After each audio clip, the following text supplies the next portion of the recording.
Good morning and welcome to this Monday, August 29th, 2022 edition of Trading Places Live at EarningsBeats.com.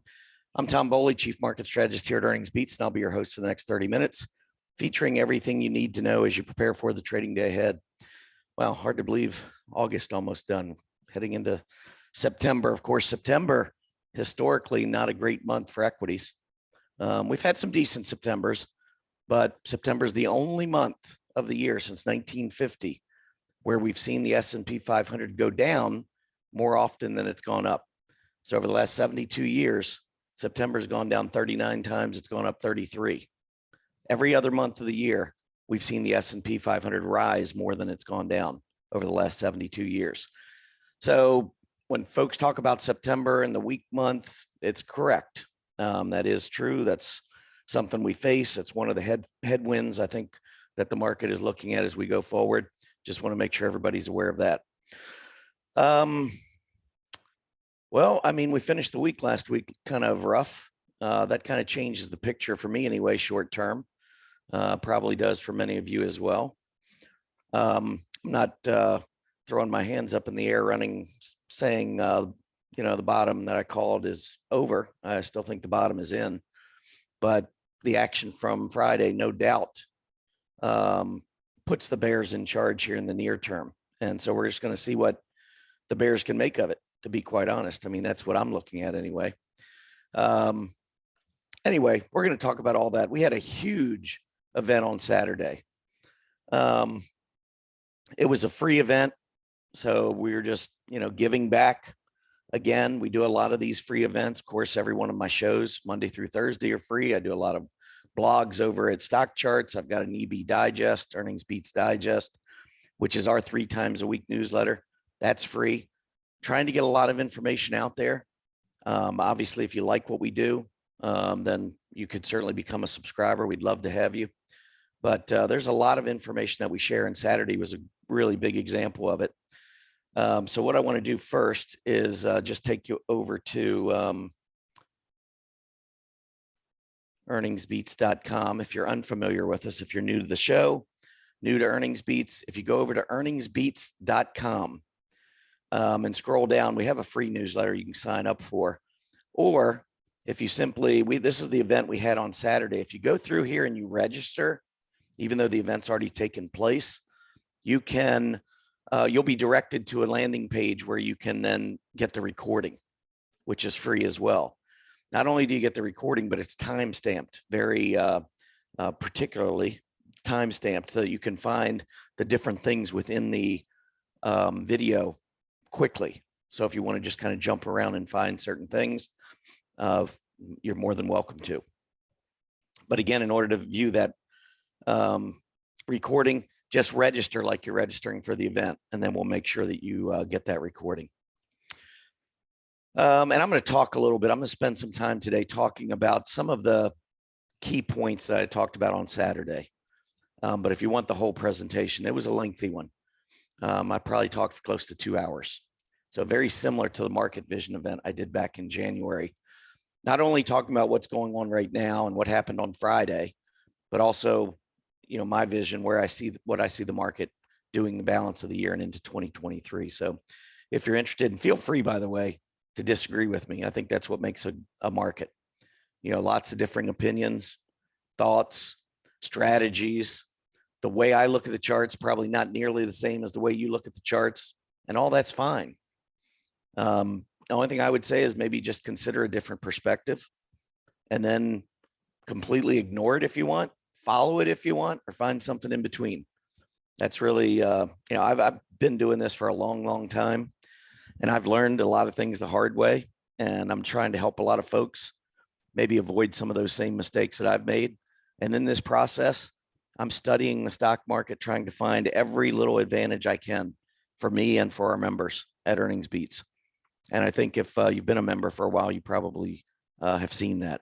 A lot of the research, a lot of the spreadsheets and things that I do, the analytical side of what I do with the stock market, I think is a little different than what a lot of other services provide. Anyway, let's move on and talk a little bit about the action from Friday because it was not pretty at all. This was by far the most bearish candlestick that we have had in quite some time. I would say it was the most bearish since the mid-June bottom. We broke technical levels. We sold off all day long. That was signs of distribution. It wasn't a gap down in the morning and a little bit of weakness in the, till 10 or 11 in the morning, and then a rally into the, it wasn't like that. It was really not much of a gap down. If you remember, the market was down a little bit first few minutes, went back up, set a new high, and then Fed Chairman Powell took the stage from Jackson Hole and started his speech at 10 a.m. And from there on, it was just straight down, selling, and more selling. We haven't seen a day like that in a while. So that kind of changes things. And I'm going to talk about that. Anyway, Dow Jones down 1,008 points on Friday. S&P 500 down 141. NASDAQ down 497 points. Mid caps down 76. Small caps down 40. Looking at the individual sectors, all the sectors were down on Friday, all 11. Technology down 4%. Discretionary down 4%. Industrials down 3.5%. Communication services more than 3%. Materials also slightly more than 3%. So there was a lot of selling across the board. And so it wasn't just, muted selling here and there. I mean, it was bad. I'm not going to sugarcoat it. If you're here to listen to me sugarcoat Friday's action, you come to the wrong place. It was a bad day. I don't think it's the end of the world. I don't think we're going back to set new lows, but it was bad. And it does change some things in my approach to the market right now. So let's just keep moving because I want to get to some other stuff and talk, a little bit about what happened on Friday and what I'm seeing. Here's the 10-year Treasury yield. So currently we are up about 6 basis points to 3.10%. When I look at the 10-year Treasury yield, I see what now looks to be a short-term uptrend. I see a more intermediate term going sideways, consolidating more than anything. And then longer term, going back since the end of last year, I see us in an uptrend. So clearly the 10-year Treasury yield still is an issue. You're going to hear a lot of folks talking about higher rates and that being bad for stocks. I don't necessarily take that approach. I think the 10-year Treasury yield rising is generally bad for growth stocks versus value stocks, but you got to keep things in perspective. We're at an all-time or close to all-time lows. Historically, just about any other time of the year, we would really like to see these kinds of interest rates. I mean, this has been very, I would just say it's been, a lengthy period of very, very low historical interest rates. And we've been spoiled. I mean, we went down to almost zero after the pandemic. Then we rally back. Now we're just simply going sideways, I think, anyway. And we're waiting to see if we make the next move.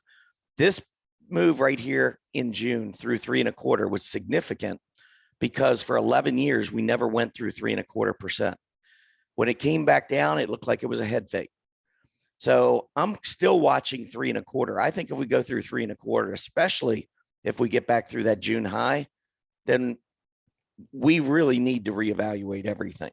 Not that the rates are going to be, at a level where I think the stock market can't handle it, but I think the question will be, why are the rates going up? Are the rates going up because of inflation? Because if they are, I don't quite get it because other areas of the market are not really seeming to be impacted by inflation. And I'm going to talk about that in just a second. All right, so let's see what else do we have here. Let's move on and talk a little bit about the S&P 500. So here was the candle on Friday. If you're looking for me to sugarcoat this, I can't. That is a really ugly candle. When you open on the high and you close on the low and volume accelerates, even though it wasn't a huge volume day, it was still higher than what we've been seeing. And that kind of a finish, I think we just have to be, a little careful in the very, very near term here to see what could develop from that candlestick. And the reason I say that, when we come out of bear markets, cyclical bear markets, I've talked about this, many times we just go straight up and we hold that rising 20-day EMA. And we really haven't We didn't do that, especially with Friday. I mean, I could make an excuse early last week. We had options that had expired. I expected the market to come down. We went down a little bit below the 20. And then I started seeing signs that we were ready to go to the upside. And we were. I mean, we turned back up Wednesday and Thursday, got through the 20-day, and I was pretty bullish, thinking, okay, here we go, back to the upside. Instead, we had Friday, and we had Jerome Powell, the Fed chief, starting to, I don't know, inject his own personal feelings into it. This is the one thing I don't like about the Fed. I just want them to do their job. We're raising rates, we're lowering rates. This is what we see. Boom, done. I don't like it when you get Alan Greenspan coming out talking about irrational exuberance. I don't think that's the job of the Fed, to try to tell everyone whether or not the stock market's too high or too low. I think their job is to take the data and to make their calls. If I was to give you an analogy, I think the Fed is kind of like umpires in a baseball game. They're there to keep the order of the game. Can you imagine if there were no umpires and the teams, oh wait, he was safe at first. No, he wasn't. I got him. You need an independent body to keep the game flowing and keep it correct. And if you have to, go back to instant replay and make an adjustment if you have to. Get the call right. That's what the Fed is there and designed to do. They're designed to get the calls right and to help us. They've got a couple of mandates: maximize employment, stabilize prices. Those are two really big keys for the Fed. They don't need to tell us whether or not the stock market is overly exuberant. They don't need to tell us if there's more pain ahead. That was a quote from Jerome Powell on Friday. I don't like it when the Fed starts doing that, because I think they start to lose a little bit of their independence. And it's almost like, again, you go back to that baseball game and the umpire, he doesn't just make the call, but then he starts talking to the other team. And, you're on the other side, like, what's the umpire doing over there, laughing and talking to the other team? It's just a signal that maybe the independence has been a little bit squashed. That's just my opinion. So when I was reading the headlines and seeing what the market was doing, I personally didn't like what Powell did. If you think that there's still an inflation problem, that's fine. Talk about what you see. But I think when you start inflicting your own personal comments into it, that's where I think it gets a little bit off track. And Powell already has a history, by the way, of making some statements that do not come true. So keep that in mind as well. I'm not so sure. And what I'm referring to is back in the 2018 fourth quarter cyclical bear market. Remember, we went down 20%. At the very end, when we had that last leg to the downside, it was right after Powell. Remember, we're in a trade war with China and with other countries. It was all getting started. And so we were already worried about the economy. And Powell came out and said, we're going to have a couple of rate hikes.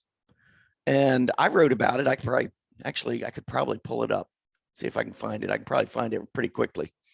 But this would have been back right before Christmas of 2018. So let's go to 2018, December. Oh, here it is. December 24th, 2018, How the Grinch Stole Christmas, featuring Jerome Powell. So let me just read you here, this paragraph, whatever. So growth stocks remain under significant pressure. The stock market is quickly repricing them based on bear market rules. While I believe the sudden drop in so many critical areas simultaneously told us of the impending breakdown and the ensuing bear market, Fed Chair Jerome Powell hastened the process by essentially guaranteeing the slowdown with a hawkish tone. For those of you my age, you'll remember the old margarine commercial tagline, "It's not nice to fool Mother Nature." Well, it's not nice to fool Wall Street either. There won't be 2 rate hikes in 2019. I don't know how I could be any clearer. There won't be any rate hikes in 2019, in my opinion. I don't know who Powell thought he was kidding. Billions and billions of dollars have been bet on a significant economic slowdown, perhaps even a recession. The Grinch was in a bubble during the last FOMC meeting, cut off from reality. Well, Wall Street is now showing Mr. Powell reality. Anyway, that was what I wrote about back then. And in case you don't remember, there were no rate hikes in 2019. The Fed cut interest rates in July of 2019. So if you think that Powell has been perfect throughout this thing. And believe me, I wouldn't wish the pandemic on anyone. He's had a really, really difficult hand dealt to him. So I will say that, I mean, I wouldn't want to have been in his seat these last couple of years. There is no pandemic playbook that I'm aware of that you go to, and figure out policy through this whole thing. He's had to help navigate it. I think he's done a pretty good job. All I'm saying is that just do your job. Just do your job. You don't need to talk about more pain ahead. I think that really spooked the market. And honestly, I think kind of like 2018, I think the stock market might have lost some confidence in Powell. And I'm going to talk about that in just a minute. But first, let's take a look at the S&P 500. And this is one of the charts that I showed on Saturday. It's also a chart that many of you have probably seen. It's just the S&P 500 on the top. And then I've got a few key ratios that I like to follow on the bottom. Market topped in December when the S&P made a final high, and all of our sustainability ratios, which were going higher with the market throughout 2021, all of a sudden at the end of the year turned down. So Wall Street was rotating out of these aggressive areas, even though the market was going higher. That was a warning sign that coincided with many other warning signs and was the reason why I said I really thought 2022 was going to get off to a rough start, and even called a bear market back on January 8th at Market Vision 2022 before it ever hit. When you can just see the story that Wall Street's telling you, you don't need to listen to analysts on CNBC. They're not going to tell you anyway. But anyway, we went down this whole, move to the downside. We saw when we went down, all the ratios were going down as well. But when we got to that final June low, which was a significant drop, but no beneath the May low, look at these ratios. Did not go to a new low, did not go to a new low, did not go to a new low. That was one of the reasons why I called that bottom in June. Wall Street was telling us a different story than CNBC. You listen to CNBC and the sky was falling. That's how they get all their clicks. Even if somebody on there thought that we were bottoming, you weren't going to hear it, because that's not going to get the clicks. That's not going to get the ad revenue. That's not, CNBC is supported by the big financial firms. They're not supported by me and you. They're supported by me and you in the sense they need the clicks. They need the eyeballs. They're getting their money from the big firms. Anyway, enough. Okay, I'm done ranting. So I wanted to go through and before I talk a little bit more about Powell and what I think, the market thinks of Powell right now, I wanted to go through these cyclical bear markets. I've done this before, but I wanted to just go through it again. There are 11 of them. I just want you to see the chart and how the bottoms formed and how many times we went back and had a double bottom versus how many times we had head fakes to the downside versus how many times we just went straight up. And that was the problem with being overly bearish or cautious when I felt the bottom was in, is that some of these bear markets go straight up and they don't give you a chance to get back in. If there's one good thing about what happened on Friday, is that everybody's going to get a second chance. We might not get to the bottom, but we've already broken down technically, and we could see some additional weakness. I mean, we got futures down this morning. I didn't even talk about futures this morning. Last time I looked, it looked like NAS futures down about 1%, Dow 0.75%, S&P down about in between, about 0.8%. So it does look like we're going to continue the selling we saw last week. The question for me is, do we see it all day long again?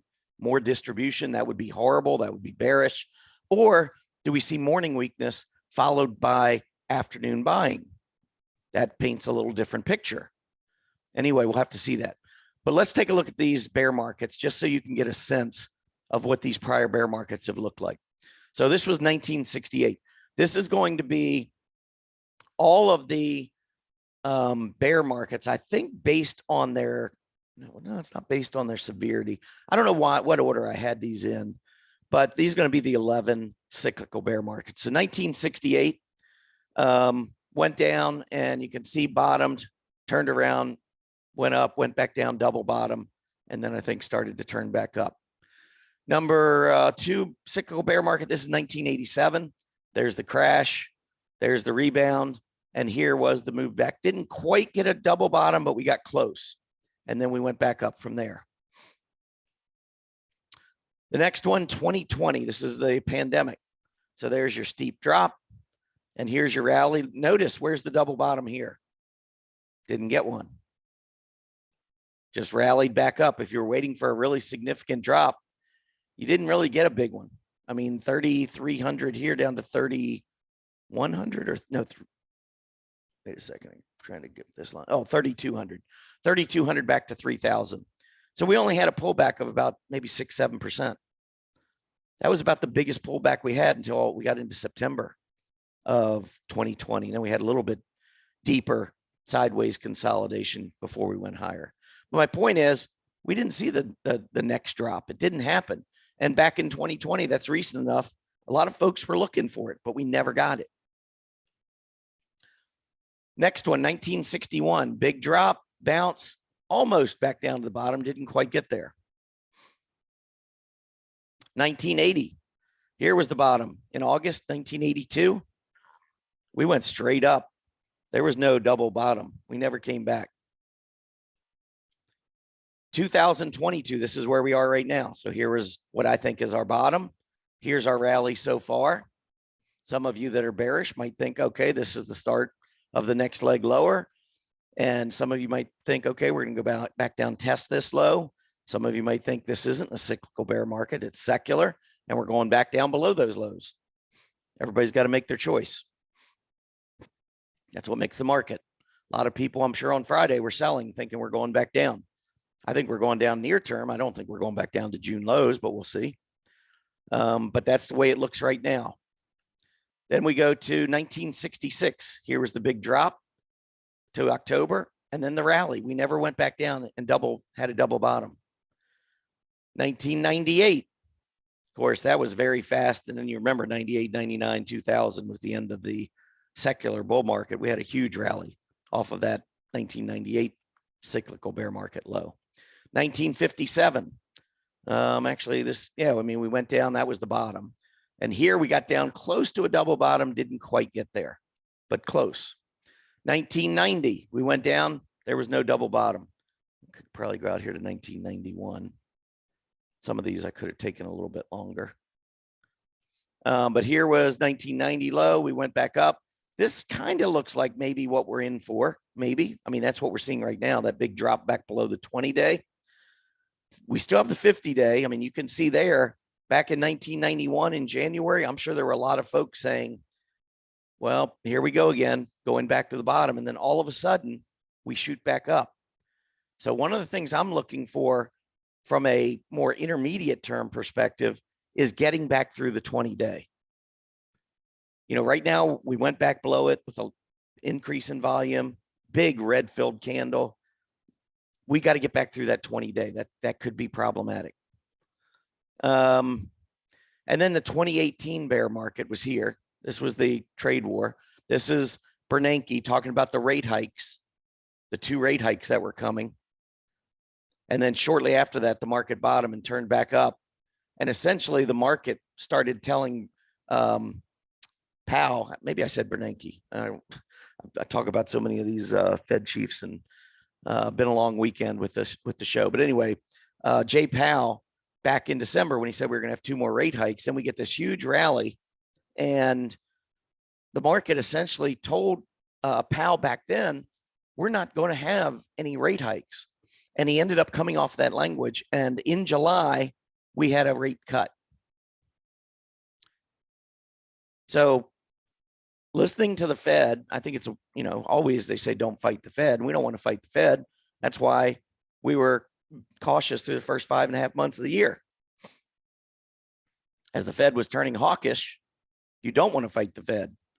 But the market prices things in ahead of time. The market doesn't wait for all the bad news to come out and then go down. It's not the way the stock market works. The stock market goes down before you start to see all the bad news. 2022 is a perfect example. I mean, we had issues coming into the year, but we had a lot of things develop after the beginning of the year. We had 2 negative GDP readings, 2 different quarters after the beginning of the year.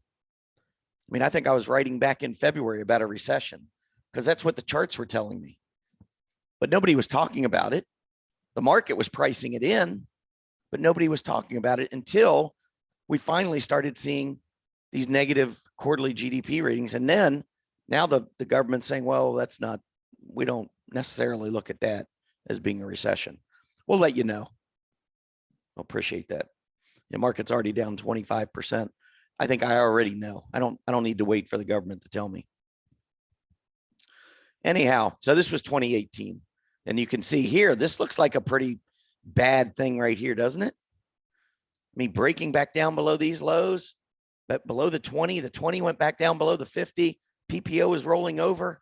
Volume was picking up on the downside. Sounds familiar. It's kind of what we saw on Friday, with the exception of we're not quite as deep into this sell-off. So maybe September, maybe something like this develops in September. I mean, I've never ruled out the possibility that the market was going to have a period of consolidation or weakness, and even talked about the fact that September is that historical month that we have to be careful of. If you want to stretch it out even further, the most bullish time of the year, which I talked about on Saturday, is October 28th through January 18th. So that's when the market, historically, you do not want to bet against it. But that doesn't start until October 28th. So maybe we go down. I don't know. But those were the bear markets. So you be the judge. I mean, some went down. We had the double bottom. Some got close to a double bottom.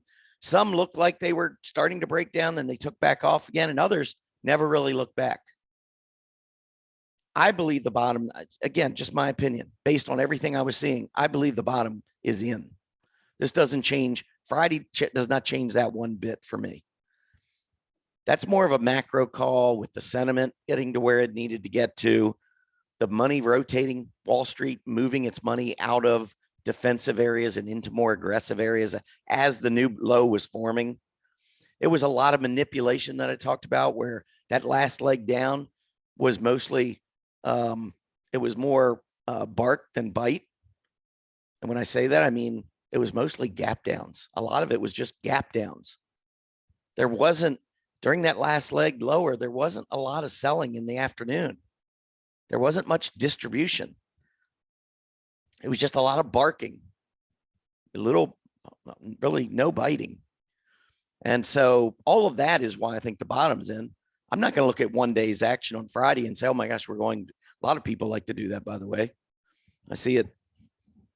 Headlines, this is the start of the next leg down. Of course, why are they going to have headlines like that? Because everybody's going to click on it. Everybody's been waiting. I can just wait. I can kind of see the media just kind of waiting over in the back room. We need a down day. Let's get these headlines rolling. Well, they got what they wanted on Friday, thanks to Mr. Powell. So let me talk about the Fed chief and what he said and why I think it was inappropriate, and why the sell-off on Friday might not be what people were thinking it was. Everybody else is, writing about and talking about the fact that the Fed said, inflation's still out there and we're going to remain vigilant, blah, blah, blah. I think, and so you just assume that the selling was because that's what Powell said. We've got inflation. We can't let it get away from us. We got to remain vigilant.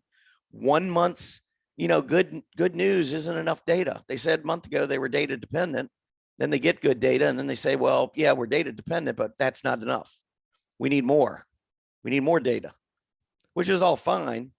But then you don't add, there's more pain ahead. That was the only thing I took away really from Powell that I've thought was just amateurish from a Fed chief. I just didn't think that was appropriate. I thought, the whole exuberance thing from Greenspan back in the late 90s, that I just didn't think that was warranted. Market's going to figure it out. Trust me. They don't need the Fed forecasting the stock market. So again, that was just a personal thing. It just didn't sit with me well at the time. The more I thought about it over the weekend, the more it just kind of angered me that the Fed would kind of inject. And it's not because the market went down. Market, like I said, the market can go down. But I think the market may have gone down because it lost some confidence in the Fed. And I'm not sure that the market has a whole lot of confidence in this Fed to begin with. But that, I think, was a possible takeaway for me from Friday. And this is the reason I say that. So here's the US dollar. Now you have to understand the Fed's talking about inflation. They're still fighting inflation. They're ready to fight. They're going to be aggressive. We want to make sure we got this squashed out. Well, there's a couple problems here that I see. Number one is that economics 101, if you've got an inflation problem, that should be sending your currency lower. Your currency should be impacted by higher inflation projections. When we saw inflation ramping up, we really don't have a whole lot of data here, but you can see the dollar certainly wasn't going higher. The dollar took off when inflation came under control and started going down. That's what I would expect out of the dollar. Now, the dollar moves for a lot of different reasons. It's not like the dollar is only moving based on inflation. There's a lot of different factors, but inflation is a big one. And so when the dollar was absolutely scorching higher, that was in large part due to the fact that inflation was cratering over the 2 or 3 years in the early 80s. Really good news. That set the stock market off for a long, long time to the upside. But here, with all this inflation coming out, look at what the dollar's doing. And I know we're just past 9:30 and it's a big morning, so I'll try to make this fairly quick. But here's the dollar breaking out. Why is everybody buying the dollar if we've got a big inflation problem? I'm just I'm just looking for an answer. I don't know. This is the part of the story and the part of the puzzle that just doesn't fit with what Bernanke, what Powell is, talking about. And so I just question whether or not the market is seeing something completely different than what the Fed's seeing. And that's what happened in the fourth quarter of 2018. The other chart I want to show you is gold. Now, back in the 70s, gold took off. And you might look at this and say, well, yeah, since 2019, 2020, gold's been strong. So therefore, it's doing what it's supposed to do. I would argue the opposite. While gold was strong back in the 70s, gold crushed the S&P 500. Because remember, the S&P 500 was going down in the 70s. We're in a secular bear market. Gold was going up. Gold relative to the S&P was soaring. And inflation was soaring. Look at the last year or two. Year and a half. Inflation's soaring. Gold's done okay. Maybe mostly sideways. Look at gold relative to the S&P. Look at the difference here versus what happened in the 1970s. You cannot convince me that we're in the 1970s. We're not. Wall Street's telling us we're not. It's not just my opinion. Why isn't gold being bought up as a massive hedge right now? That's all I'm asking. Why isn't gold shooting higher? The Fed's telling us we got more pain ahead. We got more rate hikes coming. We got inflation problems. We don't have enough data yet. And Wall Street's yawning. Nobody's buying gold, at least not relative to the S&P 500. Completely different picture than what we saw in the 70s. So don't tell me we've got 1970s runaway hyperinflation. I don't buy it. Wall Street's not buying it. But yet the Fed is saying, kind of painting that picture. So that's why I think we could be seeing the market effectively just not agreeing with the Fed and saying, we don't really trust what the heck the Fed is doing anymore. And I think that could have been the reason for the sell-off more than anything else. Same thing happened, by the way, back in December of 2018, when he said there were going to be 2 rate hikes. The market went crashing down and then came roaring right back up as the market basically told the Fed what they were going to do rather than the Fed deciding what they were going to do. And I think we could see something similar develop here. Anyway, I'm going to go ahead and run past skip the 3 you must see. Let's take a look at what the market's doing and wrap this thing up. I know you all probably want to get to the trading. Actually, not as bad as what I thought it could be after the way we closed on Friday. I mean, I'll actually take this. Overnight, I saw at one point last night before I went to sleep that NASDAQ futures were down 250 or something. I don't remember what it was, or maybe it was 210. The Dow was, I think, 400. So, and that was before I went to bed. When I woke up this morning, I was like, oh, I was almost afraid to even look. But I think this is not bad considering what happened on Friday. But I'm much more concerned with how we finished today and how this overall market trades here over the next week or two, and maybe even throughout September. It might be that consolidation period. I don't know. But I would say this: if we do turn back up and we get back through that 20-day moving average, that's when I'm going to be watching the 20, because if we can continue to trend above it, we could have the worst of this move behind us. But I'm not going to assume we're going right back up to the 20.